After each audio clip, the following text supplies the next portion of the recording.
بسم اللہ الرحمن الرحیم۔ السلام علیکم۔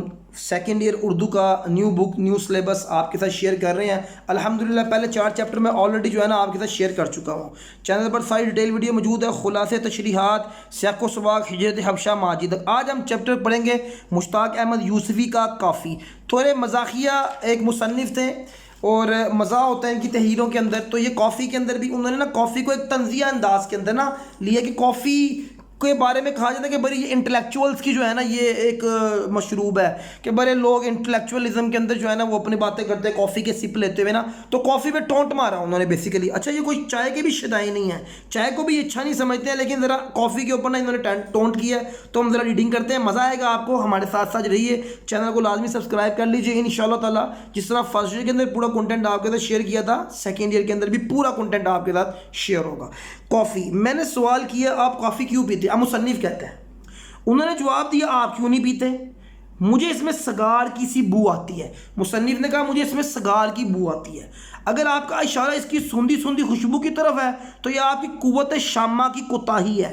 قوت شامہ کہتے ہیں کہ آپ کی سونگھنے کی جو حصہ ہے نا اس کا مسئلہ ہے کہ وہ اتنی خوبصورت چیز کو ایبزورب نہیں کر رہی، یعنی کہ مصنف نے جواب دی کہ بھائی مجھے اس میں سگار کی بو آتی ہے، تو اس نے کہا تیری بھائی سونگھنے کی حصی بکار ہے۔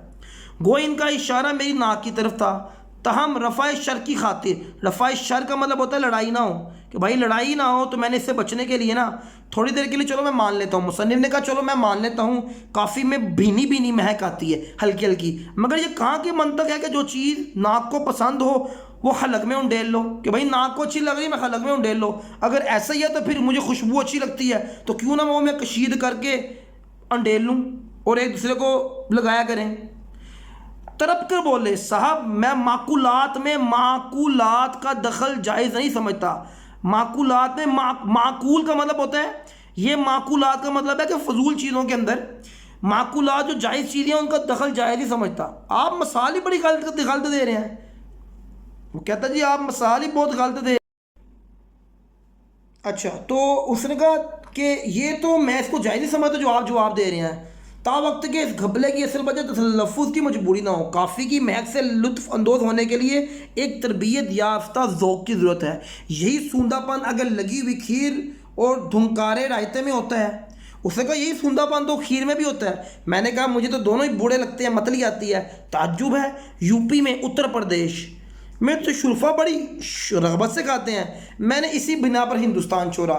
چراندے ہو کر کہنے لگے، یعنی غصے میں چڑ کر آپ قائل ہو جاتے ہیں تو کج بخسی کرنے لگتے ہیں، کج بحثی، کہ بھائی میں اگر آپ کو ایک مثال دیتا ہوں تو آپ آگے سے بحث کرتے ہیں۔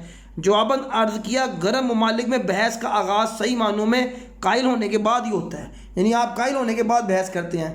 دانستہ دل آزاری ہمارے مشروب میں گناہ ہے، اگرچہ یہ سچ ہے کافی خوش ذائقہ ہوتی ہے تو کسی بچے کو بلا کر ٹیسٹ کروا لیتے ہیں۔ میں نے کہا جھلا کر بولے آپ معصوم بچوں کو بحث میں کیوں گھسیٹتے ہیں؟ میں بھی الجھ گیا، آپ لوگ ہمیشہ بچوں سے پہلے لفظ معصوم کیوں لگاتے ہیں؟ کیا اس کا یہ مطلب ہے کہ کچھ بچے گناہ گار بھی ہوتے ہیں؟ خیر آپ کو بچوں پر اعتراض ہے تو بلی کو بلا لیتے ہیں، بلی کیوں بکری کیوں نہیں؟ میں نے کہا بلی اس لیے کہ جہاں تک پینے کی چیزوں کا تعلق ہے بلیاں اور بچے بوڑھے بلے کی کہیں تمیز رکھتے ہیں، بکری کو کیا پتہ تمیز کیا ہوتی ہے؟ ارشاد ہوا کل آپ کہیں گے چونکہ بلی اور بچیوں کو پکے کھانے پسند نہیں ہیں اس لیے وہ باللغو ہیں۔ میں نے انہیں یقین دلایا میں ہرگز نہیں کہہ سکتا، پکے راگ انہی کی ایجاد ہے۔ آپ نے بچوں کا رونا اور بلیوں کا لڑنا نہیں سنا، وہ پکے ہوئے کھانے پسند کرتے ہیں۔ میں نے اچھا بات کار کر بولے بہرحال ثقافتی مسائل کا فیصلہ ہم بچوں اور بلیوں پر نہیں چھوڑ سکتے۔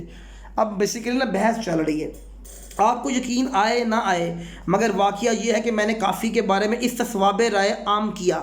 استصواب رائے عام کا مطلب ہوتا ہے ریفرینڈم، لوگوں سے پوچھا، یعنی کہ ہر لوگوں سے پوچھا۔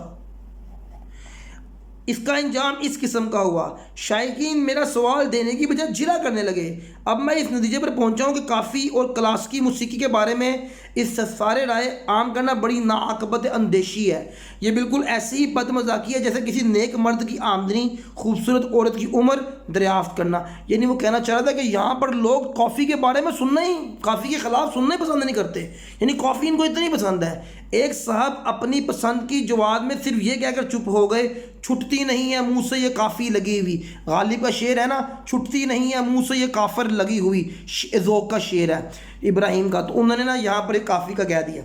بعض احباب تو اس سوال سے چراغ پا غصہ کر جاتے ہیں، ذاتیات پر اتر آتے ہیں. میں یہ نہیں کہتا کہ وہ جھوٹے الزام لگاتے ہیں. ایمان کی بات یہ ہے کہ جھوٹے الزام کو سمجھدار آدمی نہایت اعتماد سے ہنس کر ٹال دیتا ہے، مگر سچے الزام پر تن بدن میں آگ لگ جاتی ہے.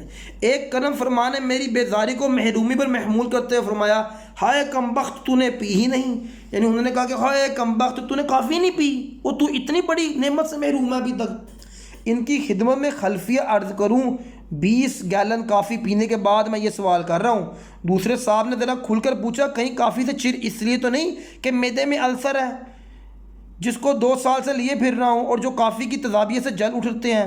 میں نے نہایت تشخیصناک نظروں سے گھوڑا. اس تصواب رائے عامہ کا حشر آپ دیکھ چکے، اب مجھے اپنے تاثر پیش کرنے کی اجازت دیجیے. میرا ایمان ہے کہ قدرت کے کارخانے میں کوئی شے بیکار نہیں. انسان غور و فکر کی عادت ڈالے تو ہر بڑی چیز میں کوئی نہ کوئی خوبی ضرور نکلتی ہے. مثال کے طور پہ حقے کو لے لیں. بزرگوں سے سنا ہے کہ حقہ پینے سے تفرقات پاس نہیں بڑھتے. سوچیں، تفرقات کا مطلب ہوتا ہے سوچیں، پریشانیاں.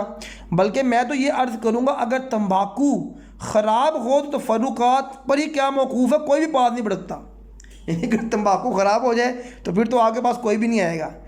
اب دیگر ملکی اشیاء خورد و نوش پر نظر ڈالیں. مرچیں کھانے کا ایک آسانی سے سمجھ میں آتا ہے کہ ان سے ہمارے مشرقی کھانوں کا اصل رنگ اور مزہ دب جاتا ہے. خمیرہ گاؤ زبان یہ ایک میٹھی دوائی ہے، اس لیے کھاتے ہیں کہ بغیر راشن کارڈ شکر نہیں ملتی. جو شاندہ اس لیے پیتے ہیں کہ یہ ایک ملکی صنعت کو فروغ ہوتا ہے، بلکہ نفس امارہ جو برائی کی طرف لوگوں کو جو ہے نا وہ کرتا ہے. یعنی یہاں پر بھی طنز یہ، ہم جوشاندے بھائی اس لیے پیتے ہیں کہ ذرا اندر جو ہے نا وہ زور ٹوٹے. شلغم اس لیے زہر مار کرتے ہیں، اس میں وٹامن ہوتے ہیں، وٹامن. لیکن جدید ریسرچ نے ثابت کر دیا کافی میں سوائے کافی کچھ نہیں ہوتا. یہی اس کی سب سے بڑی خوبی ہے.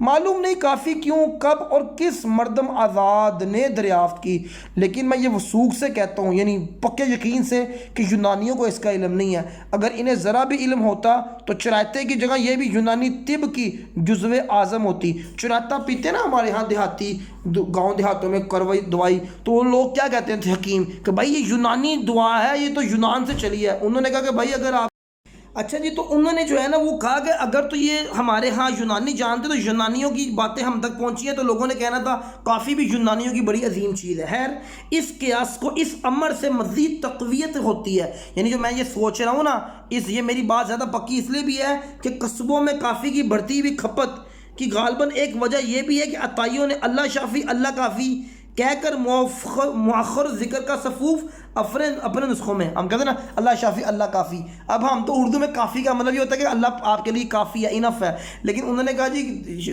جو عطائی ہیں، جو آدھے ڈاکٹر ہیں، ان کو لگا یہ اللہ کافی جو ہے نا یہ کافی والی کافی ہے، تو دوائیوں میں لکھ کر دیتے جاتے ہیں. سنا ہے کہ چائے کے بڑے خوبصورت باغ ہوتے ہیں. یہ بات سچ بھی معلوم ہوتی ہے. چائے اگر کھیتوں میں پیدا ہوتی تو ایشیائی ممالک میں اتنی افراد سے نہیں ملتی، بلکہ غلے کی طرح غیر ممالک سے درآمد کی جاتی.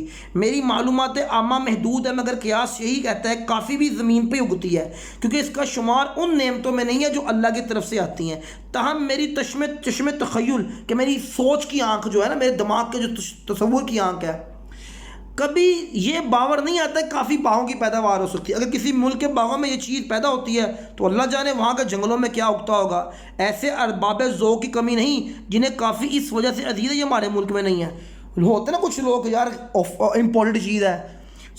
کافی پی کر سماج کو کوسنے والے ایک انٹلیکچوئل نے، سماج کو گالیاں دینے والے ایک انٹلیکچوئل نے کہا کافی سے دل کا کنواں کھل جاتا ہے، آدمی چہکنے لگتا ہے. میں بھی اس رائے سے متفق ہوں. کوئی معقول آدمی یہ سیال پی کر اپنا منہ بند نہیں رکھ سکتا. ان کا دعویٰ بھی غلط نہیں معلوم ہوتا. کافی پینے سے بدن میں چستی آتی ہے، جبھی تو لوگ دوڑ کافی پیتے ہیں اور گھنٹوں وہی بیٹھے رہتے ہیں، یعنی دوڑ کر جاتے ہیں کافی ہاؤس کے اندر. بس ایک نشہ تو ہے نا، اس میں کوئی شک نہیں ہے. اس کا ایک آپ کسی بھی اچھی چیز کو بھی اگر نشے کی حد تک کریں گے تو نشہ ہو جائے گا. تو شاید مصنف کو اسی چیز سے چڑ تھی. بہت دیر تک وہ مجھے سمجھاتے رہے کافی نہایت مفرح ہے. مفرح کا مطلب ہوتا ہے کہ بڑی بہترین چیز ہے، دماغ کو روشن کرتی ہے، فرحت بخشتی ہے. اس کے ثبوت میں انہوں نے اپنی مثال دی. ابھی کل کا واقعہ ہے، میں دفتر سے گھر پہنچا، بیگم بڑی میری مزاج دان ہے، فوری کافی ٹی پوٹ لا کر سامنے رکھ دی. میں ذرا چکرایا، پھر کیا ہوا؟ میں نے بڑے اشتیاق سے پوچھا. میں نے دودھ دان میں سے کریم نکالی. میں نے پوچھا شکر دان میں سے کیا نکلا.